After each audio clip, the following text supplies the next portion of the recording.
Assalamualaikum warahmatullahi wabarakatuh. Alhamdulillahirrabbilalamin. Wassalatu wassalamu ala asrafil anbiya wal mursalin nabina wa habina Muhammadin wa ala alihi wa sahbihi ajmain. Amma ba'. Puji syukur marilah kita panjatkan kehadirat Allah Subhanahu wa taala atas segala nikmat yang telah diberikannya kepada kita, terutama nikmat iman, nikmat Islam dan nikmat sehat walafiat. Salawat serta salam marilah kita limpah curahkan kepada junjungan kita Nabi Muhammad SAW, pada keluarga, sahabat dan para pengikutnya, dan yang mana mudah-mudahan kita termasuk ke dalam pengikut beliau yang istiqomah menjalankan sunnahnya hingga akhir zaman. Amin ya rabbal alamin. Hadirin jemaah yang dirahmati Allah, alhamdulillah pada pagi hari ini kita masih dapat berkumpul di Masjid An-Nur ini dalam rangka melaksanakan kegiatan rutin kita, yaitu kegiatan kabasuh yang mana sempat terhenti sebelumnya di bulan Ramadan lalu. Dan alhamdulillah telah sama-sama kita laksanakan kewajiban kita di pagi hari ini, yaitu melaksanakan sholat subuh berjemaah. Dan yang kedua insya Allah dilanjutkan dengan kewajiban kita dalam menuntut ilmu. Alhamdulillah pada pagi hari ini telah hadir bersama kita yang kita muliakan Al-Ustadz Ahmad Zarkasi LC, yang akan menyampaikan tausiahnya dengan mengambil tema wasiat setelah Ramadan dan keistimewaan bulan Syawal. Untuk itu kepada Al-Ustadz Ahmad Zarkasi LC dipersilahkan untuk menyampaikan tausiahnya. Terima kasih. Assalamualaikum warahmatullahi wabarakatuh. Assalamualaikum warahmatullahi wabarakatuh. Bismillahirrahmanirrahim. Assalamualaikum warahmatullahi wabarakatuh. Alhamdulillahirabbil alamin. Nahmaduhu wa nasta'inuhu wa nastaghfiruh. Allahumma salli wa sallim wa barik ala sayyidina Muhammadin, amma ba'du. Para jemaah, Bapak Ibu yang dirahmati Allah, bapak-bapaknya lumayan sepi. Ini jatuhnya sepi apa rame nih segini nih? Biasa. Ibu-ibunya rame gak? Alhamdulillah. Soalnya di dekat rumah saya masjid sekarang lagi pada sepi. Pas ditanya kenapa enggak ke masjid, soalnya pahala Ramadannya belum habis kata dia. Jadi sekarang ke masjidnya dulu gitu. Ini Ramadan kan Masya Allah, paginya dia puasa, malamnya dia taraweh, dia siangnya sedekah, subuhnya dia tilawah. Jadi pas beres Ramadan, alhamdulillah pahalanya rada banyak itu. Jadi karena pahalanya lumayan banyak, mau ke masjid jadi rada malas itu. Jadi pahalanya belum habis katanya. Jadi ini alhamdulillah kalau kemudian ada peningkatan. Jadi secara kalender sekarang ini tanggal 22. Kalau yang lebarannya hari Sabtu. Kalau yang lebarannya hari Jumat, berarti ini tanggal 23. Gitu. Di sini Sabtu atau Jumat? Sabtu. Gitu. Ada yang Jumat? Ada. Yang bingung itu yang selesai puasanya Jumat, tapi sholat Idnya hari Sabtu. Nah itu yang saya kemarin ditanya itu. Saya sih Ustaz lebarannya apa, Idul Fitrinya hari Jumat, cuman saya ikut sholat Idnya hari Sabtu. Saya bilang ini orang bikin-bikin syariat namanya. Iya, jatuhnya tanggal 2 Syawal itu bikin syariat itu. Kalau emang beres puasanya, saya sih kagak ada urusan orang mau beres puasa Jumat atau Sabtu. Mau beres Jumat silahkan, mau beres hari Sabtu boleh. Cuman kalau dia beres hari Jumat, jangan sholatnya hari Sabtu. Itu bikin syariat baru namanya, begitu. Jadi besok-besok nih, besok-besok kalau beda lagi, karena kan kedepannya bakal beda mulu, soalnya ininya beda itu metodenya. Tapi saya sih mendingan beda lebaran daripada beda puasa. Iya, jadi kalau disuruh pilih mending mana? Mending beda lebaran daripada beda puasa. Soalnya kalau beda lebaran masalahnya itu doang. Mau ikut sholat id hari pertama apa besok sama orang-orang gitu. Jawabannya kan jelas, jangan ikut orang-orang, ikut pilihan diri tanggal 1 situ sholatnya. Selesai itu masalah beda lebaran. Tapi kalau beda puasa ini masalahnya banyak. Salah satunya masalah tentang Lailatul Qadar. Ini Lailatul Qadar ini kan malam ganjil. Nah, cuman malam ganjil yang mana nih Lailatul Qadar? Ini kan rada bingung. Malaikat juga bingung itu saya pikir tuh. Iya. Ini ngikutin malaikat apa ngikutin yang mana? Jadi rada rada beda. Jadi mendingan beda lebaran gitu. Jadi beda lebaran itu bikin ketupat makin lama dimatengin ya kan ya. Jadi diangetin, udah wayanya maghrib diangetin lagi biar gitu. Jadi Bapak Ibu yang dirahmati Allah, masih ada kira-kira 6 hari untuk kita menunaikan puasa sunnah Syawal. Jadi bagi orang yang ingin menunaikan puasa sunnah Syawal, yang kata Nabi Muhammad SAW, orang yang puasa Ramadan ditambah 6 hari Syawal, maka sama seperti puasa sepanjang tahun. Ini Bapak Ibu yang dirahmati Allah, ini kemuliaan yang Allah berikan kepada kita, karena ada kemuliaan yang Allah enggak kasih buat kita. Jadi umat-umat Nabi terdahulu Allah kasih kemuliaan yang itu kita nggak punya, yaitu kemuliaan umur panjang. Nabi-nabi terdahulu kan umatnya panjang, ngikutin nabinya mirip-mirip. Nabinya umur sekian ratus, umatnya juga mirip-mirip. Nah, yang disebutkan paling panjang itu dikatakan Nabi Nuh alaihi salam. Nabi Nuh itu sampai 1000 sekian ratus tahun umurnya. Begitu. Cuman yang naik kapal kan cuman ada berapa orang tuh? 92 apa gitu. Jadi kalau sekian ribu tahun ternyata pengikutnya di dalam kapal itu 92, itu juga barang sama hewan itu. Berarti setiap 10 tahun Nabi Nuh dapat pengikut 1 doang gitu. Kira-kira ada majlis taklim yang kuat apa enggak tuh? 10 tahun berdiri yang ngaji menatu doang gitu. Tapi jadi Nabi Nuh umurnya panjang. Itu kemuliaan yang Allah berikan kepada umat terdahulu, umurnya panjang. Jadi karena umurnya panjang itu potensi pahalanya jadi gede, karena pahalanya ibadahnya terus. Jadi orang dulu tuh kalau dia kerjaannya tukang gosip 200 tahun gitu, itu dia masih punya stok 500 tahun buat tobat gitu. Iya, umat terdahulu. Tapi kalau kita enggak dikasih tuh kemuliaan umur panjang. Umur panjang bukan buat umat Nabi Muhammad. Bahkan Nabi Muhammad sendiri umurnya berapa? 63 tahun tuh. Itu kalau hitungan Masehi, ada ulama namanya Syekh Safiur Rahman Al-Mubarakafuri, punya kitab namanya Ar-Rahiqul Makhtum, kitab sejarah. Beliau ngitung umur Nabi Muhammad 63 itu adalah umur Qamariyah, hitungan bulan. Hitungan hijriyahnya begitu. Tapi kalau hitungan Masehi, hitungan matahari, itu Nabi Muhammad umurnya 61 tahun sekian bulan. Gitu. Jadi umur kita itu ya mirip-mirip.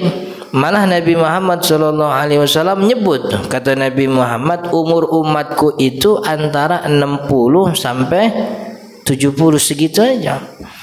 Jadi kalau kita ngikutin Nabi sekarang umur 30, berarti sisanya 33 gitu. Kalau sekarang 40, sisanya 23. Kan iya? Yang kagak enak nih kalau sekarang ada yang umurnya 62 tahun 11 bulan. Berarti sebulan lagi nih. Ini kudu badannya dikeker-kekerin gitu. Kudu seneng-seneng nih orang gitu.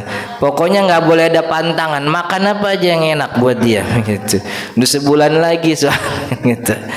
Jadi umur kita pendek. Ini Allah nggak ngasih kemuliaan buat kita umur panjang. Tapi Allah ganti umur kita pendek, Allah ganti dengan kemuliaan pahala yang berlipat-lipat. Jadi kalau umat terdahulu satu ibadah satu pahala, satu dosa satu maksiat satu dosa. Kalau kita enggak. Jadi karena umur kita pendek, Allah kasih kemuliaan satu kali ibadah pahalanya digandakan 10 kali. Bahkan tidak terhingga. Ini umat Nabi Muhammad jangankan ibadah, kepengen aja ibadah udah dapat pahala. Kan ya? Nabi Muhammad yang bilang begitu. Man hamma bihasanatin. Siapa orang yang pengen buat kebaikan. Jadi belum ngerjain apa-apa, baru pengen. Jadi hamma. Hamma itu bahasa Arab artinya kepengen. Jadi kepengen itu dalam bahasa Arab ada level-levelnya tuh. Ada yang namanya hamma, ada yang namanya azima, ada yang namanya nawa, niat gitu. Azima itu keinginan kuat, azam. Orang nyebutnya azam. Azam tuh punya keinginan, dia usaha. Dia azam pokoknya akhir tahun ini mau umroh. Makanya dari sekarang dia nabung.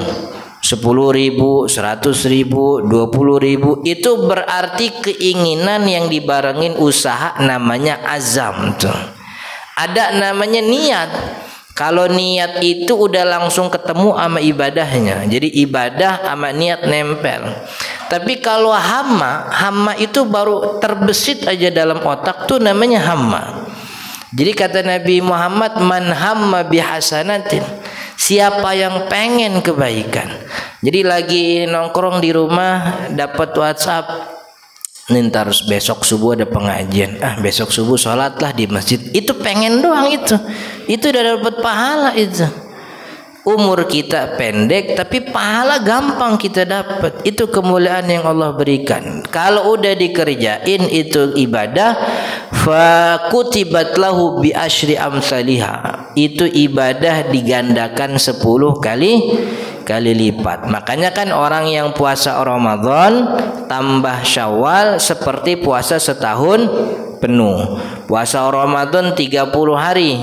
30 kali 10 berapa?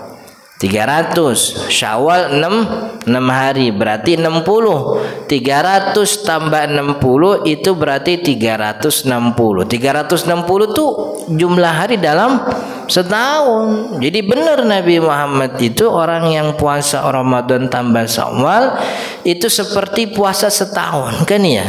Jangankan untuk hidup setahun, untuk hidup sampai besok aja ada yang jamin apa enggak?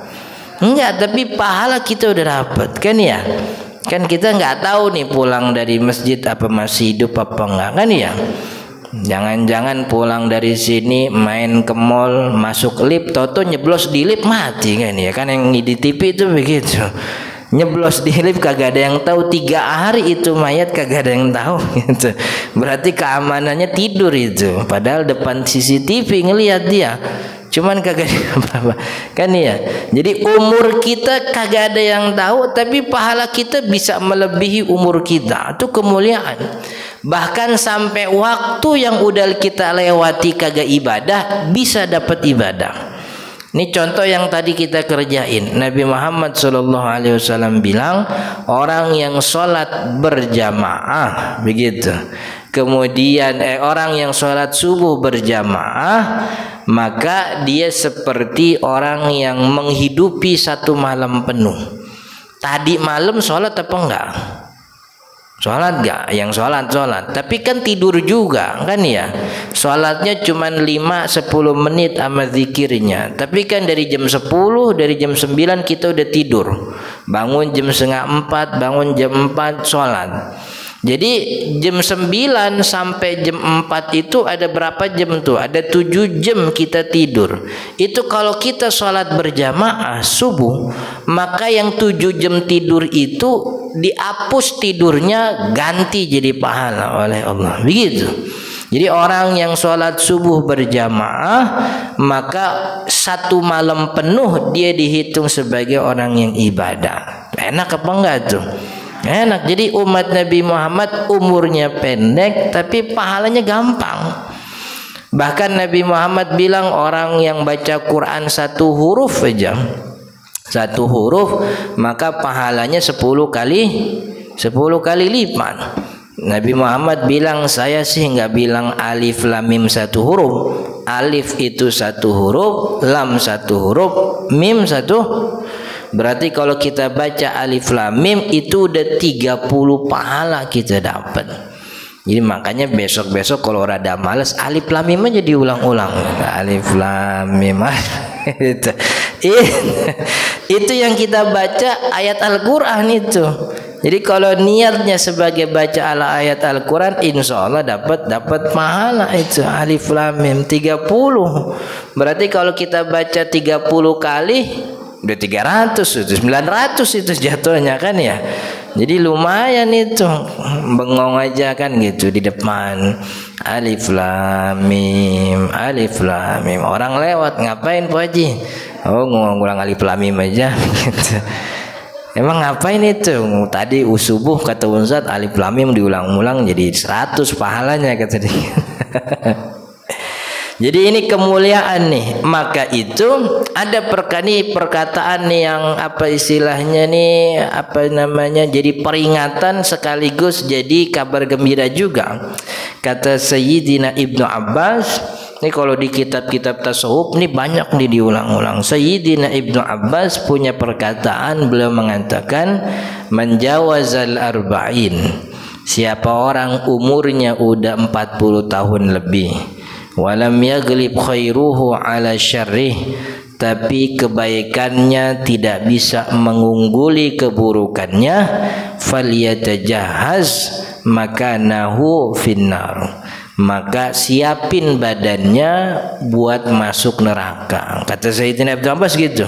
Orang yang udah nyampe 40 tahun lebih tapi kebaikannya belum bisa mengungguli keburukan.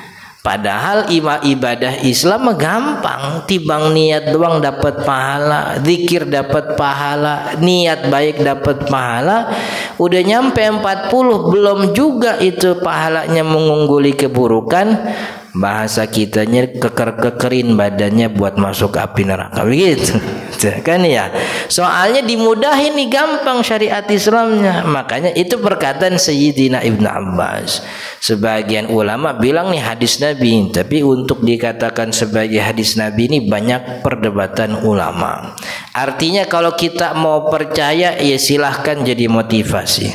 Tapi kalaupun kita tidak percaya, kita juga kudu mikir, emang rada bener juga. Soalnya syariat Islam ini gampang-gampang banget. Tibang ketemu orang ngasih assalamualaikum ada pahalanya. Kalau ditambahin berjabat tangan, ini berjabat tangan menghapuskan dosa, kan ya? Ini makin lama dia goyangin tangannya, makin banyak dosa jatuh-jatuhan, kan ya? Kan? Gitu. Karena Nabi Muhammad bilangnya hatta yaftariqo. Orang muslim yang bertemu kemudian bersalaman, Allah ampuni dosanya selama belum misah. Gitu katanya. Berarti kalau masih salaman, masih nempel, belum misah, dosa diampunin itu. Iya begitu. Ntar mama ibu-ibu ini ke pasar gandeng-gandengan gitu. Biar dosa diampunin semua. Jadi ini kemuliaan. Maka itu Ramadan itu setelahnya membuat kita makin semangat beribadah, salah satunya bulan Syawal ini. Nah, yang juga yang jadi sering tradisi kita di bulan Syawal ini ada yang namanya halal bihalal. Ini halal bihalal ini bahasa Arab yang orang Arab aja gak ngerti artinya apaan gitu. Orang Arab gak pernah make ini halal bihalal gitu. Jadi halal bihalal ini yang mula-mulain dulu siapa? Bung Karno. Dulu yang mulai Bung Karno dulu. Jadi Bung Karno itu beres Jepang jajah kan datang Belanda tuh. Gitu. Habis Belanda beres Jepang datang. Habis Jepang datang kan merdeka tuh udah tuh. Pas orang kalau udah kagak ada musuhnya, kalau masih ada musuh kita bersatu itu, musuh kita satu. Jadi kita bersatu, rame-rame kita ikut berjuang.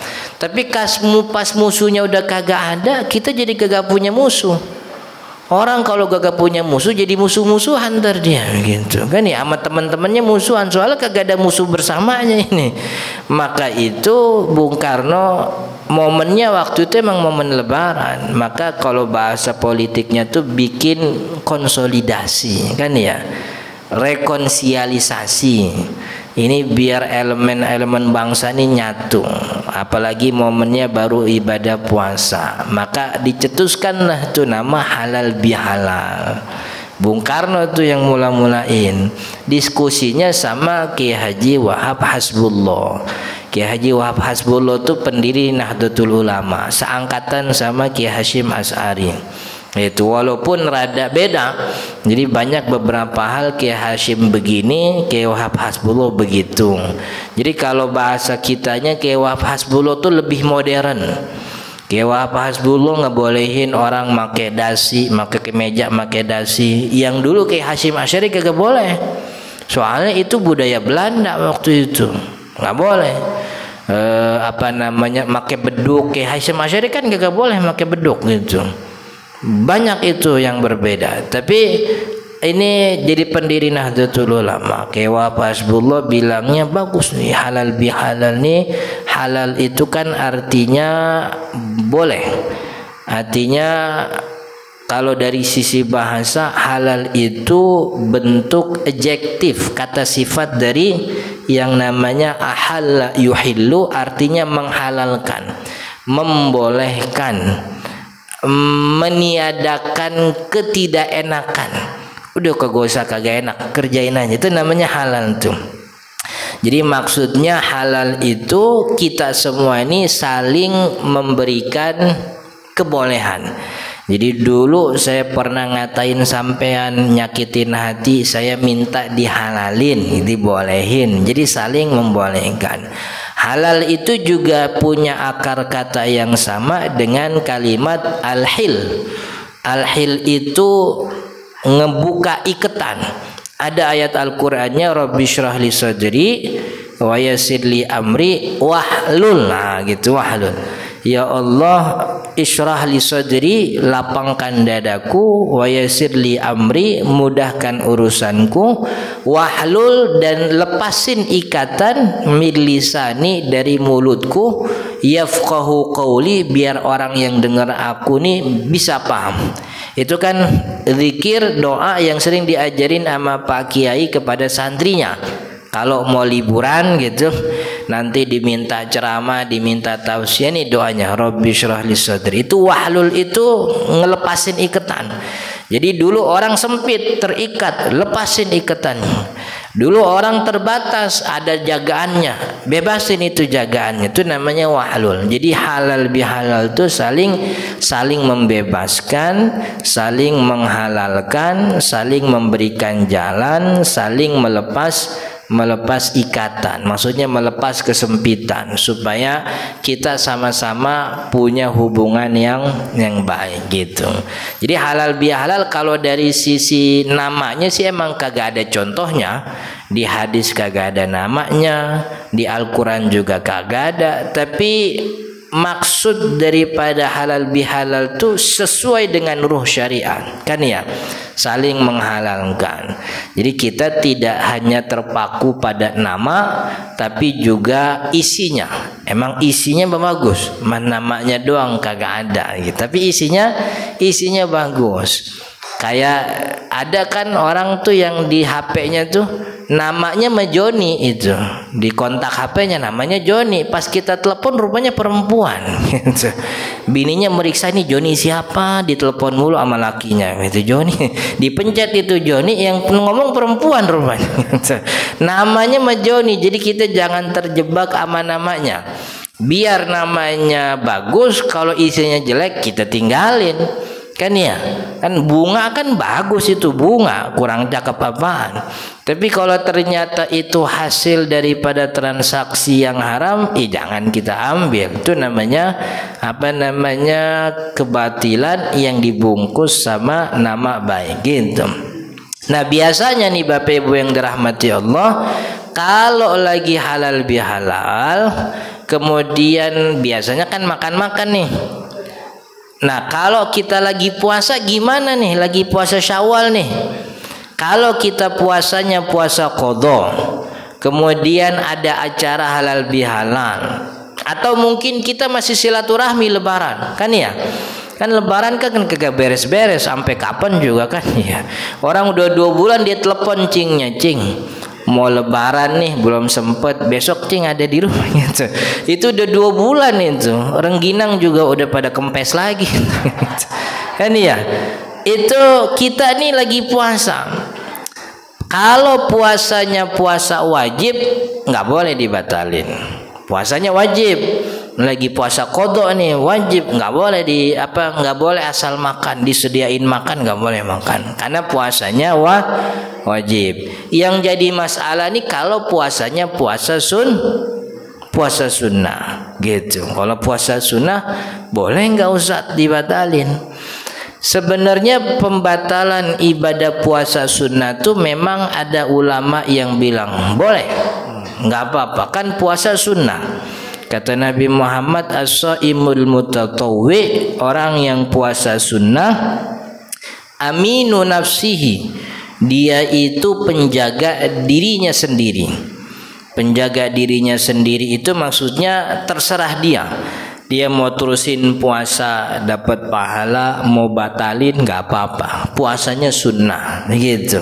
Toh jangankan dia udah puasa, malam kagak mau puasa, niat kagak mau puasa kan juga boleh, namanya juga puasa sunnah.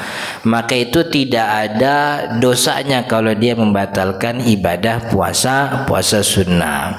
Ini kata mazhab Imam Syafi'i begitu. Tapi kalau kata mazhab yang lain, yang saya suka nih pandangannya Imam Malik.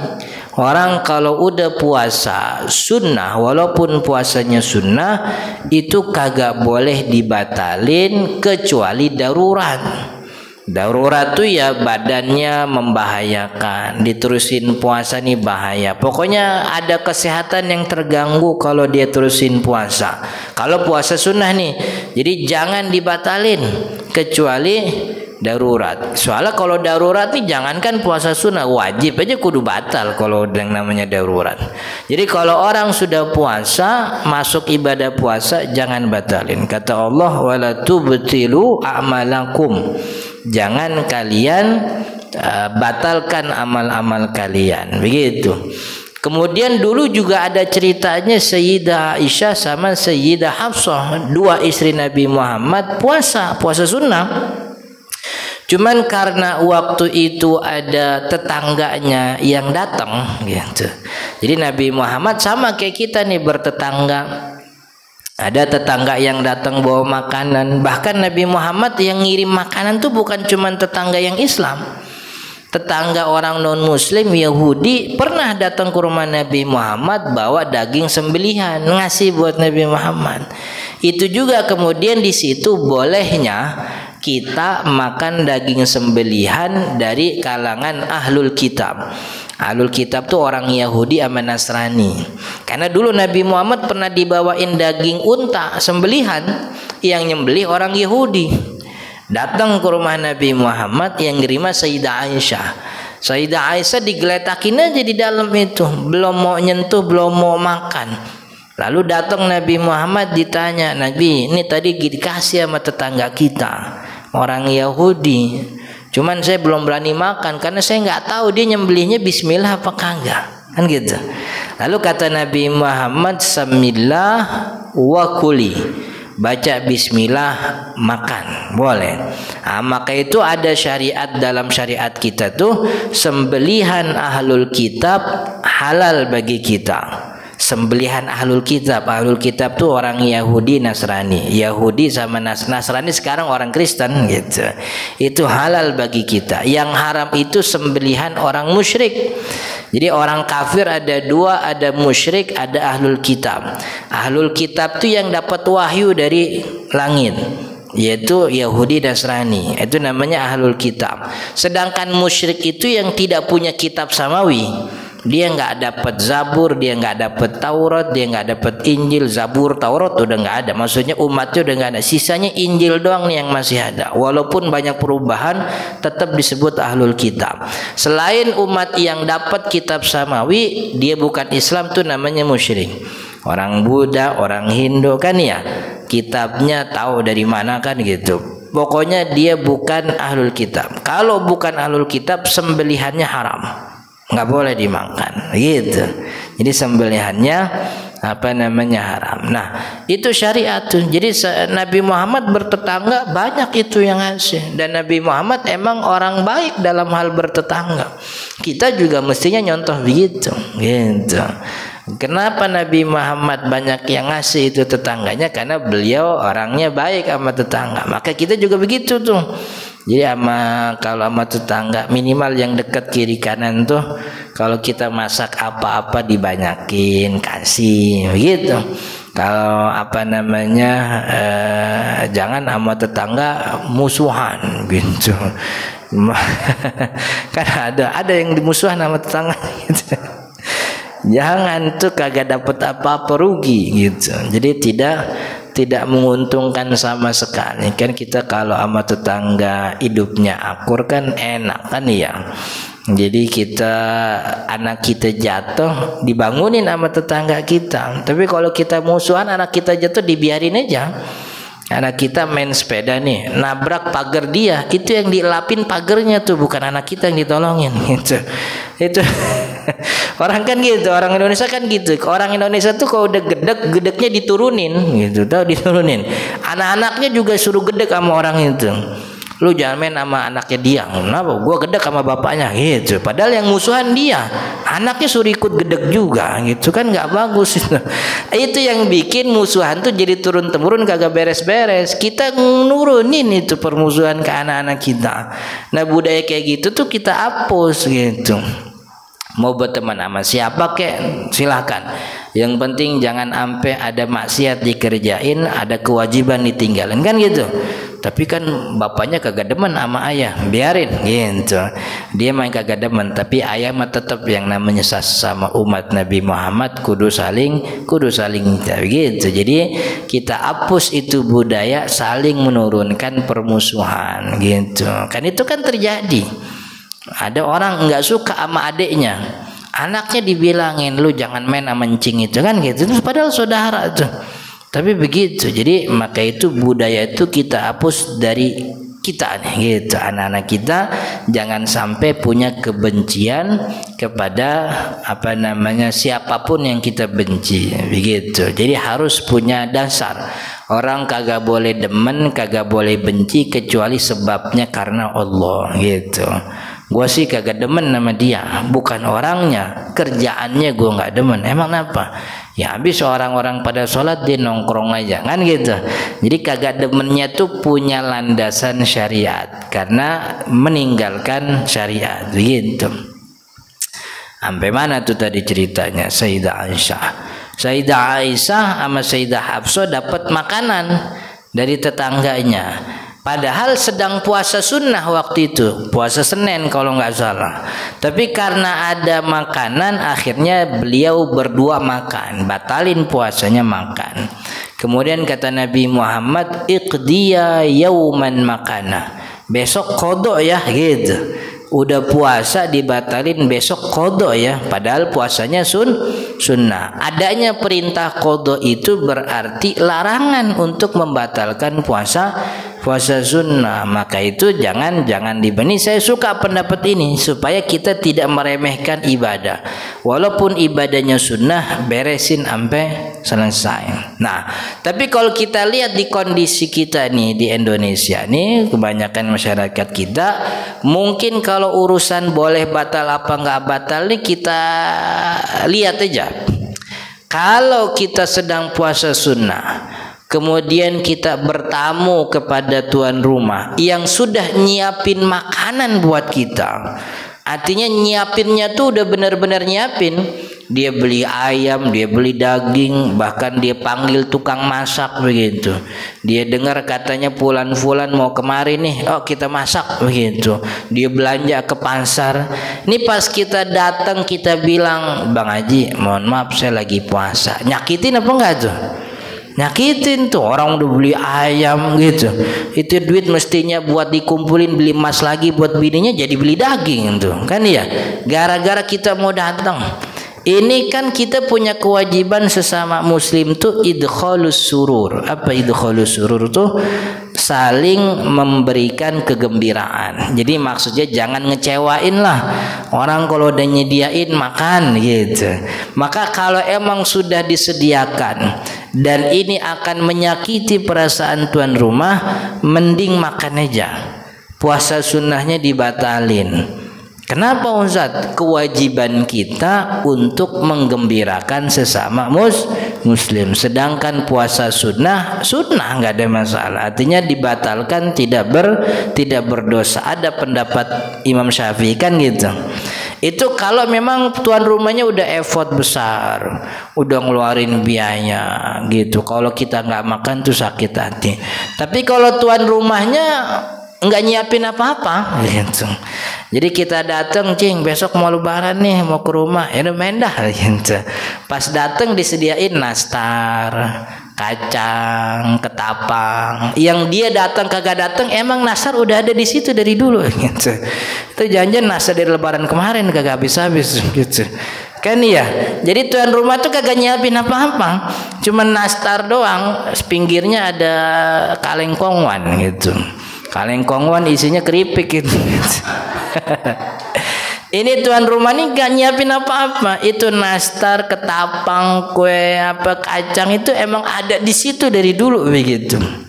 Maka karena tidak ada effort apa-apa, kalau kita nggak makan, tuan rumah nggak bakal sakit hati, kan ya. Maka kalau kondisinya seperti ini, terusin itu puasa lebih baik daripada dibatalin. Jangan baru lihat nastar doang udah goyah imannya gitu. Ini Ceng Haji, saya tadinya puasa sih gitu. Mending ngeliat nastar ngiler nih gitu. Itu berarti imannya tuh kayak lidi itu, gampang banget patah gitu. Jadi ini ibadah Syawal. Nah, yang juga sering jadi pertanyaan adalah kaitannya dengan qada nih. Ini Bapak Ibu yang dirahmati Allah mesti tahu qada Ramadan yang punya utang. Qada Ramadan itu adalah ibadah yang waktunya panjang. Dari mulai tanggal 2 Syawal sampai tanggal 29 Sya'ban. Waktunya panjang. Karena qada ini kewajiban yang waktunya panjang, orang boleh qada awal boleh, entar tengah-tengah boleh, akhir sampai bulan Sya'ban juga boleh, nggak ada masalah karena waktunya panjang. Jadi kayak sholat zuhur jam 12 sampai jam 3. Orang sholat zuhur jam 12 bagus, setengah 1 boleh, jam 1 nggak apa-apa, jam 2 masih waktunya, jam setengah 3 juga nggak dosa. Waktunya panjang. Jadi kapan dia mau ngerjain terserah. Cuman untuk ibadah-ibadah yang waktunya panjang ini syaratnya satu. Syaratnya azam di awal waktu, niat di awal waktu. Jadi ketika masuk tanggal 2 bulan Syawal langsung niat, ntar gua kodonya habis lebaran aja begitu. Jangan sampai ibadah yang waktunya panjang ini pas masuk waktunya kita nggak niat apa-apa, nggak boleh. Jadi waktu zuhur datang nih, Kita belum bisa sholat, repot ini itu. Nggak apa-apa, karena sholat di awal waktu kan bukan kewajiban.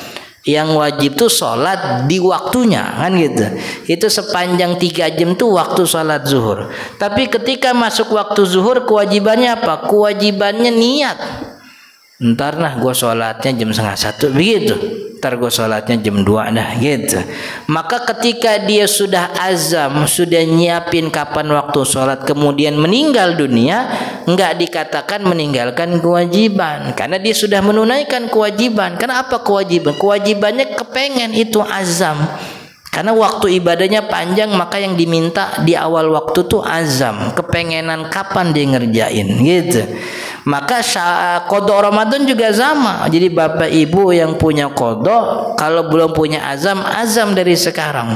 Niatnya dari sekarang. Maksudnya niatan untuk qada. Jangan nggak punya apa-apa. Kalau kemudian meninggal dunia dalam keadaan dia belum berazam kapan mau menunaikan qadanya, ini yang dikatakan meninggal dunia dalam keadaan meninggalkan kewajiban gitu. Jadi waktunya panjang. Kapan aja mau ngerjain, habis lebaran haji silahkan, ntar bulan maulid silahkan, ntar bulan apalagi Rajab boleh, bulan Sya'ban juga boleh gitu. Jadi ini bukan kewajiban yang ayo kudu gitu. Berarti kalau tengah-tengah kita puasa Syawal boleh? Ya boleh, nggak apa-apa. Jadi di kodonya belum, dia puasa Syawal dulu boleh.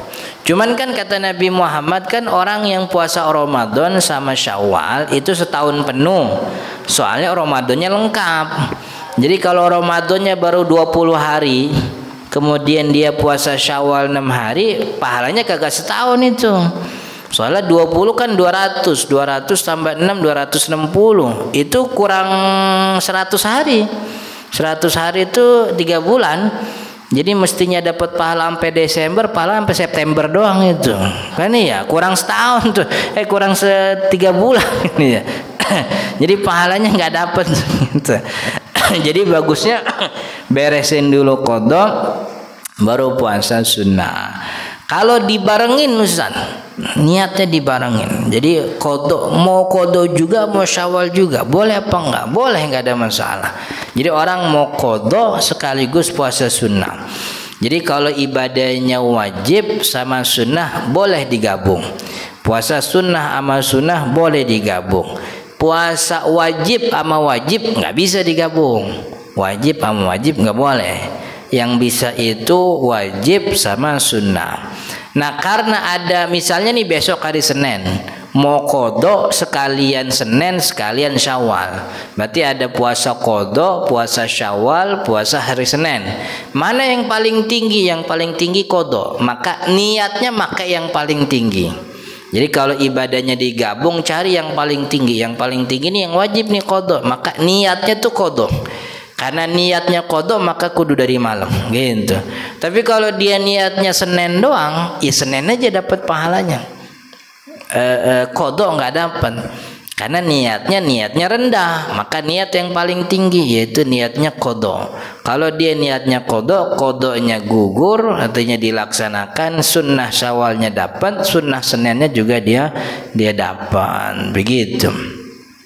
Nah, Bapak Ibu yang dirahmati Allah, sedikit ini bahwa sedikit lagi tentang Ramadan. Jadi di akhir ayat Al-Quran tentang puasa Ramadan, Allah mengatakan bahwa puasa Ramadan itu la'allakum tattaqun, agar kita jadi bertakwa. Maka ini kita mesti menunaikan ketakwaan. Nah, perlu didefinisikan apa itu takwa. Jadi takwa itu definisinya banyak. Nah, yang paling utama, artinya daripada banyak definisi-definisi, ada definisi yang bagus sekali tentang takwa. Itu definisi dari salah seorang tabi'in namanya Talq bin Habib. Jadi beliau ini ulama dari kalangan tabi'in. Tabi'in itu generasi kedua terbaik. Kan generasi terbaik pertama generasi sahabat. Sahabat punya murid itu tabi'in. Tabi'in punya murid tabi'ut tabi'in. Ini generasi terbaik nih. Ini generasi kedua nih yang terbaik, tabi'in. Dia bilang Takwa itu adalah al-amalu bi ta'atillahi ala nurim minallahi raja'a rahmatillah. Takwa itu menjalankan ketaatan.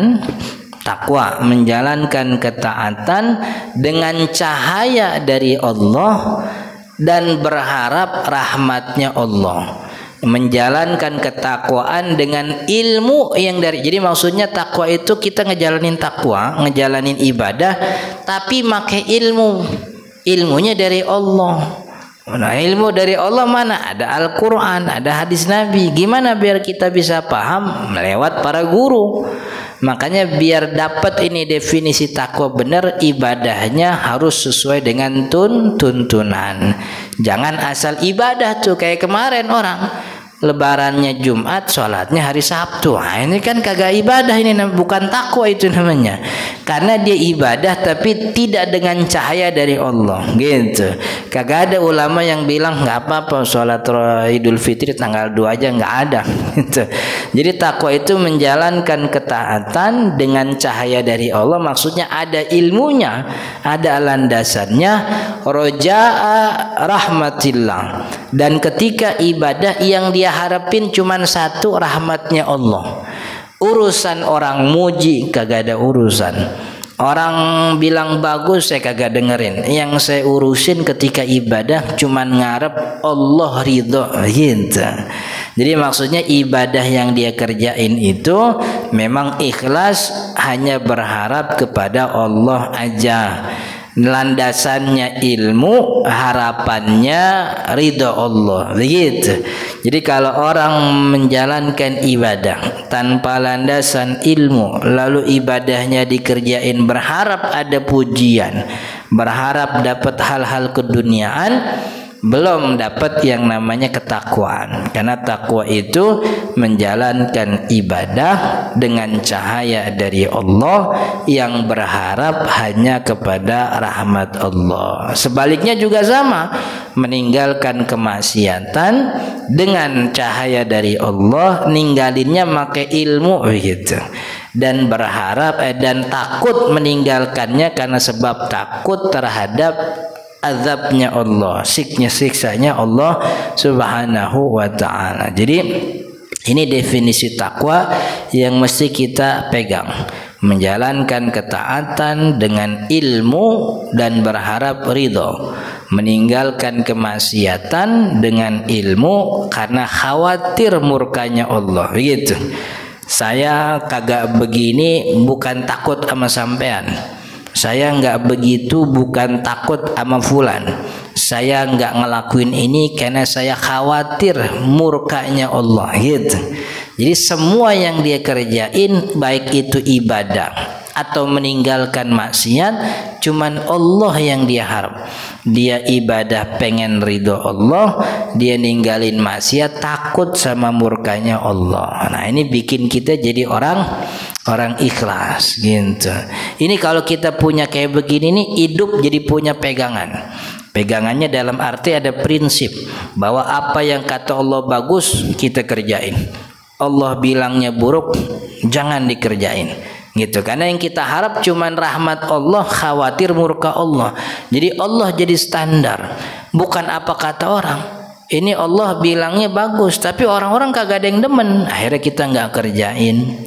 Allah bilangnya buruk tapi orang pada demen, kita kerjain. Nah, itu kan jadi keliru. Jadi kalau kita berharap berpegang pada nilai Allah, nggak bakal berubah. Dari ujung ke ujung, zaman ke zaman, yang namanya zikir baik-baik, sedekah baik. Nilai Allah nggak pernah berubah. Tapi kalau nilai orang tuh berubah-berubah. Hari ini dibilang baik, besok dibilang jelek. Yang dulu dibilang jelek, sekarang dibilang baik. Jadi pelin-pelan, nggak ada konsepnya, nggak ada nilainya. Dulu orang bilangnya, orang kalau ngelihat ada orang joget di pinggir jalan sendirian, kira-kira orang nyebutnya betul orang gila itu, kan ya. Tapi yang joget di pinggir jalan depan HP apa sekarang banyak apa enggak? Dulu kita bilang gila, sekarang kita ngerjain itu sesuatu yang kita bilang gila itu, kan ya. Itu nilai manusia tuh begitu berubah-ubah.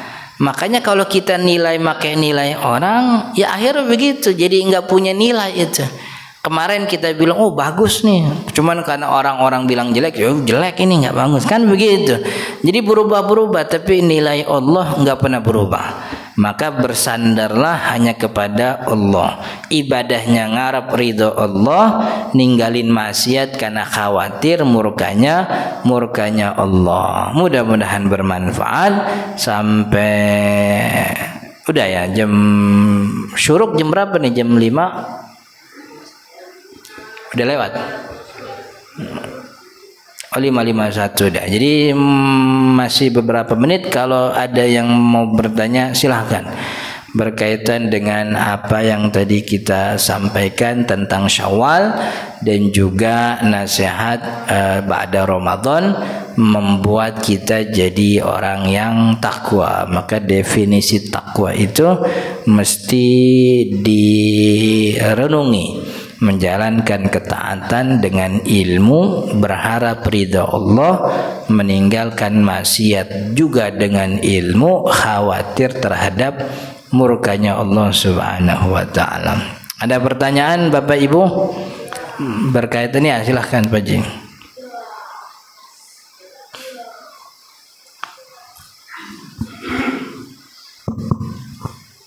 Bismillahirrahmanirrahim. Assalamualaikum warahmatullahi wabarakatuh. Waalaikumsalam warahmatullahi wabarakatuh. Perkenalkan, nama saya Sujarno Hadisiswo, bermukim di Jalan Kalasan S4 nomor 3, Keranggan Permai.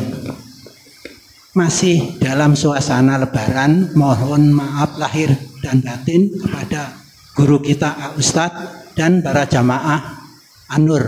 Taqabbalallah.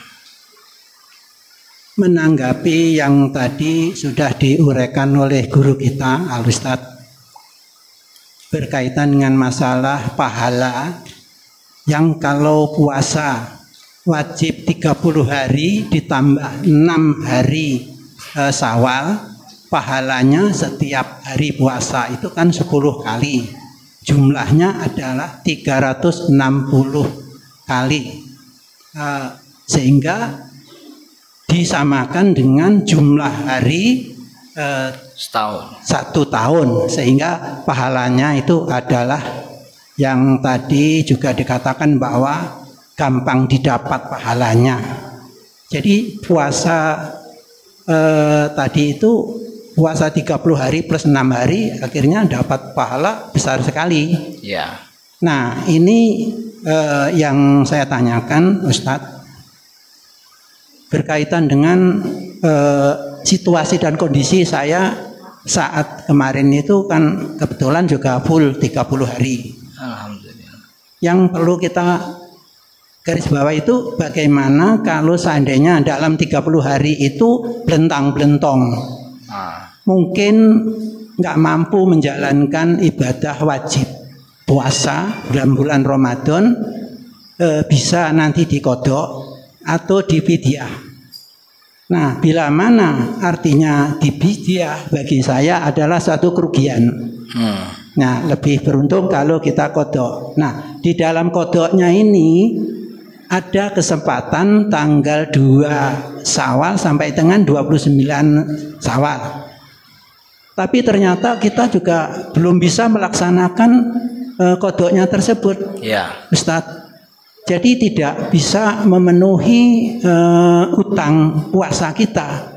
Nah, ini solusinya kira-kira itu bagaimana Ustadz? Agar kita bisa mencapai harapan bahwa puasa kita ini full, usuk dan diterima oleh Allah Subhanahu wa taala.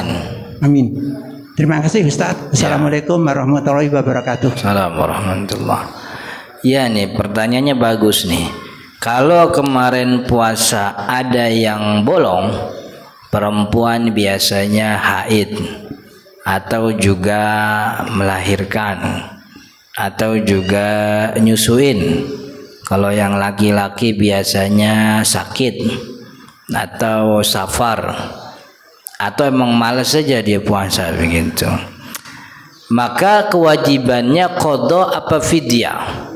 semua orang yang masih mampu berpuasa kemudian dia meninggalkan, kewajibannya adalah qadha.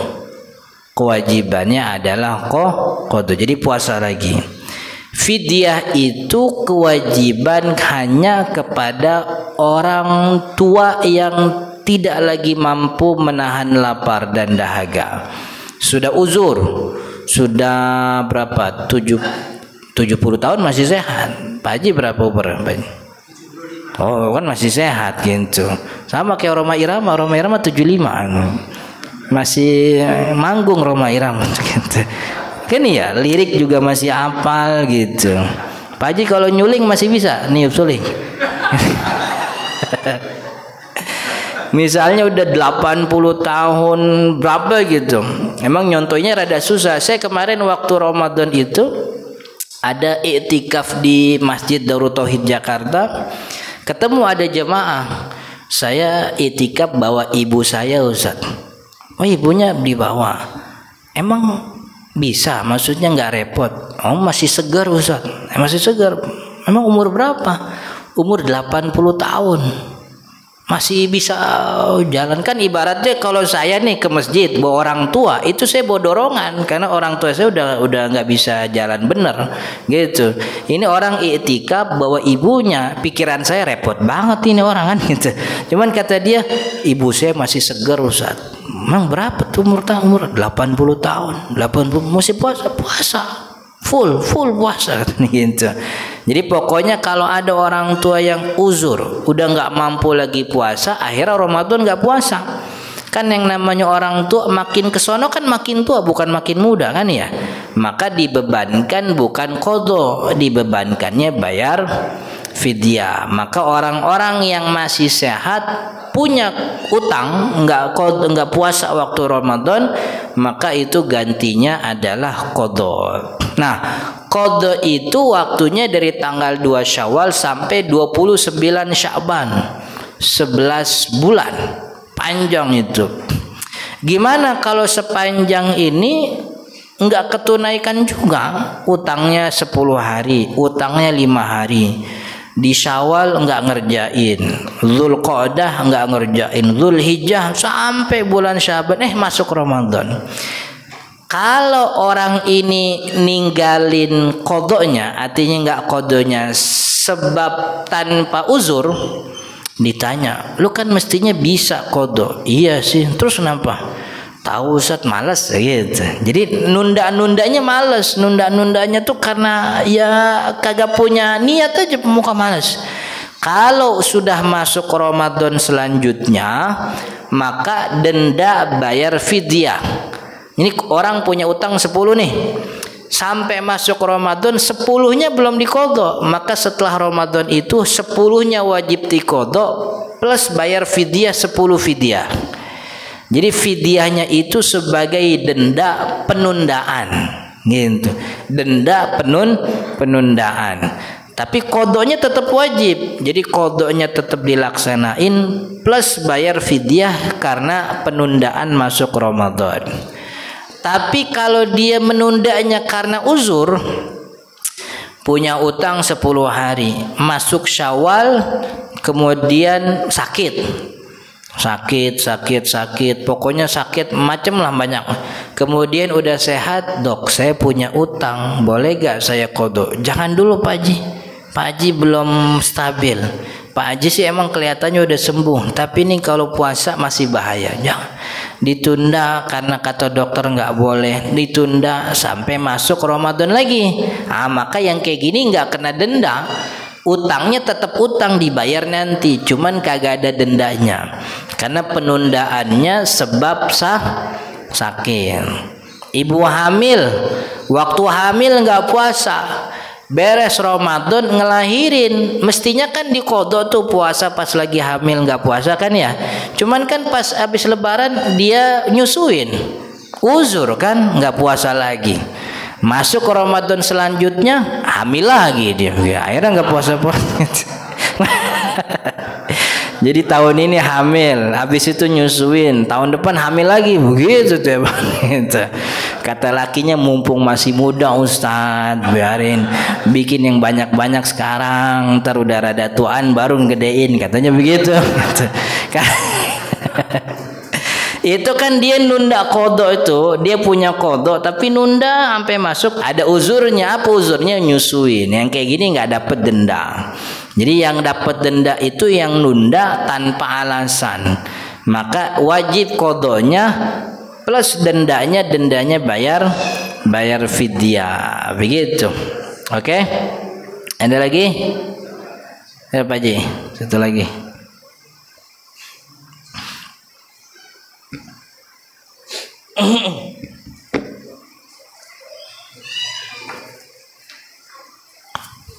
Assalamualaikum warahmatullahi wabarakatuh. Assalamualaikum warahmatullahi wabarakatuh. Kaitan dengan ini tadi Pak Ustadz. Pak Ustadz, Ya. ini kan sebagian orang ada bermazhab syariat, dalam hal syariat itu semua apa yang dikerjakan Nabi itulah yang kita ikuti. Di saat orang sudah melebihi 63 tahun, hukum-hukum wajib itu apa bergeser menjadi hukum sunnah bagi orang yang di atas 63 tahun, karena banyak yang kaku dengan mazhab yaitu tadi semua yang dikerjakan Nabi itu yang kita kerjakan, kalau nggak kerjakan Nabi nggak usah kita kerjakan. Nah, itu Ustaz, karena sebagian orang juga contoh dalam hal nikah lebih dari satu kan itu kan. Iya. Nah, Nabi padahal ngerjakan juga nikah itu kan setelah istrinya meninggal. Iya. Ini orang belum meninggal udah menikah juga. Nah, di saat itu dia gunakan itu kan. Iya. Nah, gimana pandangan Pak Ustaz? Assalamualaikum warahmatullahi wabarakatuh. Warahmatullahi. Jadi itu pentingnya belajar syariat secara sistematis. Jadi belajarnya nggak langsung ketemu hadis, nggak langsung ketemu ayat, tapi belajarnya sistemik melalui susunan ilmu yang awaliyat, yang prioritas mana yang kudu dipelajari, biar orang tahu mana yang kudu dikerjain, mana yang enggak. Nah, soal urusan ibadah itu kewajiban itu tidak dibatasi dengan umur. Betul, umur Nabi Muhammad 63 tahun. Tapi selama hidupnya Nabi Muhammad pun tidak membedakan kewajiban kepada orang tua atau orang muda. Yang jadi standar kewajiban ibadah itu adalah mukallaf. Kan ya? Mukallaf itu dia orang Islam, dia berakal, dia balik. Umurnya nggak pernah dibeda-bedain. Ya, dulu kalau dibedain Sayyidina Abu Bakar Abu Bakar mah udah tua, nyantai-nyantai aja ibadah kan begitu. Tapi kan kagak gitu. Jadi standar ibadah itu bukan umur, tapi adalah mukallaf. Jadi beban ibadah itu ada pada apakah dia mukallaf atau bukan begitu. Termasuk juga soal menikah begitu. Jadi Nabi Muhammad itu sebagai pokok, tapi tidak mesti plek-plekan begitu harus mengikuti apa yang jadi jalan Nabi Muhammad ngerjain. Karena Nabi Muhammad pun terikat dengan kultur dan budaya. Contoh sederhana, budayanya Nabi Muhammad itu memakai gamis kan gitu. Ini kalau kita benar ngikutin Nabi, apa iya kudu tiap hari pakai gamis gitu kan? Enggak. Yang wajib itu bukan gamisnya, yang wajib itu nutup auratnya. Nabi Muhammad orang Arab terikat dengan budaya, alat media untuk nutup aurat ketika itu bajunya model begitu, gamis kan ya. Kan yang jangankan orang Islamnya, orang Yahudi Nasrani pun pakai bajunya begitu sama. Jadi yang wajib itu bukan bentuk bajunya tapi nutup auratnya. Orang kalau pakai gamis, kalau kita ke Arab nih, orang kan kiri kanan pada pakai gamis semua. Yang di mall pakai gamis, sampai konser gamis. Iya, itu ada penyanyi orang Emirat, orang Dubai, itu nyanyi pakai gamis. Kalau di Saudi ada penyanyi namanya Muhammad Abduh. Itu Muhammad Abduh kalau nyanyi mesti pakai gamis, gamisnya putih lagi. Begitu pakai sorban di atas. Ini kalau dia di masjid kayaknya diciumin tangan bolak-balik sama orang kita gitu. Kan gitu. Ada namanya Husain Al-Jasmi pakai gamis. Begitu dia. Yang orang nonton saya pakai. Jadi ada apa namanya Nabi Muhammad SAW sebagai pembawa syariat, dilihat nih standar syariatnya apa, A, B, C. Tapi Nabi Muhammad kan juga orang Arab. Dia terikat dengan budaya yang di kita tuh tidak lazim, kan ya? Di kita tuh bukan sebuah kelaziman. Orang Arab itu untuk menunjukkan kehormatan, dia cium kening. Sering nggak ngeliat begitu? Kan ya? Orang datang bertamu, tuan rumahnya udah sepuh, dia nggak cium tangan, tapi dia langsung peluk, cium keningnya begitu. Itu bentuk penghormatan. Kita enggak begitu. Kita kalau mau nyosor engkong kita ke keningnya diomelin gitu. Ngapain lo gitu. Kan ya. Hormat kita cium tangan gitu. Jadi memang sering begitu. Itu memang masalah yang sering terjadi bagi orang-orang yang memang baru mempelajari syariat. Jadi kalau syariat dipelajarinya langsung ketemu hadis jadi begitu. Tapi kalau belajar sistemik dari mulai bab awal itu gitu. Orang-orang kan kalau di bab awal diceritain tentang hukum syariatnya, maksudnya ada wajib, ada sunnah, ada mubah kan gitu. Ini wajib begini artinya sunnah. Baru kemudian bentuk hadisnya bagaimana orang belum tahu tuh. Bunyi ayatnya bagaimana belum tahu, tapi diajarin dasar-dasarnya dulu gitu. Jadi akhirnya dengan seperti itu orang tidak asal mengatakan wah ini nggak dikerjain sama Nabi nih, ini bid'ah nih, kan gitu. Jadi tidak asal tidak dikerjakan oleh Nabi kemudian jadi haram. Karena banyak yang tidak dikerjakan oleh Nabi Muhammad karena Nabi Muhammad nggak ngajarin semuanya, ngajarinnya pokok agamanya. Sedangkan apa istilahnya hal-hal yang nempel dengan itu variabelnya terlalu banyak. Contoh nih kalau khutbah Jumat itu kan khutbah dijadwalin tuh, tiap masjid punya jadwal. Minggu ini Ustadz Fulan. Yang jadi pertanyaan, ada gak penjadwalan khotib di Masjid Nabawi zaman Nabi itu? Kan gak ada, nabinya khotibnya Nabi doang kan ya. Berarti menjadwalkan khotib tuh boleh apa kagak? Kalau standarnya kagak dikerjain Nabi kan berarti kagak boleh. Tapi standarnya bukan itu. Ulama punya standar. Nabi Muhammad pembawa syariat, tapi Nabi Muhammad terikat juga dengan budaya yang budaya yang ada. Kata Nabi Muhammad, makan itu dengan 3 jari, dan itu sunnah Nabi Muhammad, makan 3 jari. Karena Nabi Muhammad makannya korma, ini 3 jari enak, ini benar begitu. Kita makannya bubur ayam. Ini 3 jari ini kagak beres-beres ini gitu. Kan ya. Jadi itu makanya saya senang tuh ada di channel TV Emirat itu ada namanya Dr. Thoriq Suwaidan. Di Google ada Thoriq Suwaidan. Itu dia punya acara judulnya Ar-Rasulul Insan. Nabi Muhammad manusia gitu. Jadi beliau memberikan informasi tentang keterikatan Nabi Muhammad dengan kemanusiaan, dalam arti Nabi Muhammad bertetangga, sosial, Nabi Muhammad punya budaya dan seterusnya gitu.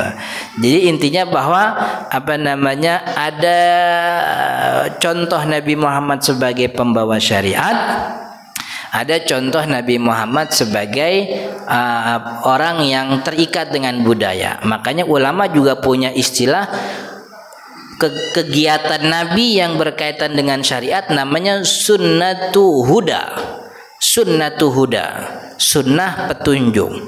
Ada kegiatan Nabi yang terikat dengan kepribadiannya sebagai orang Arab, sebagai bapak, sebagai suami, sebagai tetangga. Itu namanya sunnah jibili. Sunnah karena ini Nabi Muhammad, tapi jibili sebab ini landasannya bukan halal haram, bukan dosa pahala. Ini landasannya kebiasaan dan budayanya gitu. Nah, kita orang Islam sunnah huda dapat pahala, sunnah jibili dapat pahala juga. Cuman sunnah huda nih ada kemungkinan dosa kalau nggak ngerjain. Tapi sunnah jibili kagak ada dosa kalau kita ninggalin. Sunnah jibili itu kayak make celak mata. Gitu. Itu simbol kedudukan dalam tradisi Arab. Orang pakai celak mata itu dihormati, pakai gamis. Kita bukan orang Arab tapi kita pengen pakai gamis. Kenapa? Mau ngikutin Nabi. Ini pakai gamis bukan sunnah syariat tapi sunnah jibili. Sunnah Nabi Muhammad sebagai manusia. Boleh, bukannya boleh, malah bagus, dapat pahala. Tapi tidak bisa dikatakan, oh nggak ada yang pakai gamis, dosa lah, nggak bisa begitu, gitu. Jadi ada pembedaan itu. Jadi mudah-mudahan kapan waktu kita bisa lebih jauh mengenal tentang jenis-jenis sunnah Nabi Muhammad SAW. Ada lagi? Sudah ya? Udah siang, sudah mataharinya udah nongol gitu. Kita tutup dengan kafaratul majlis. Subhanakallahumma wa bihamdika asyhadu an la ilaha illa anta astaghfiruka wa atubu ilaik. Hadanallahu wa iyyakum ajma'in. Assalamualaikum warahmatullahi wabarakatuh. Baik, terima kasih Ustadz atas materi yang telah diberikan. Semoga apa yang disampaikan tadi bermanfaat dan dapat diterapkan dalam kehidupan kita. Amin ya rabbal alamin. Buat para jemaah di luar telah disediakan sarapan pagi untuk dibawa pulang, dan kami juga mohon untuk tetap menjaga kebersihan lingkungan masjid dengan cara membuang sampah pada tempat yang telah disediakan. Baik, terima kasih. Wabillahi taufiq wal hidayah. Wassalamualaikum warahmatullahi wabarakatuh.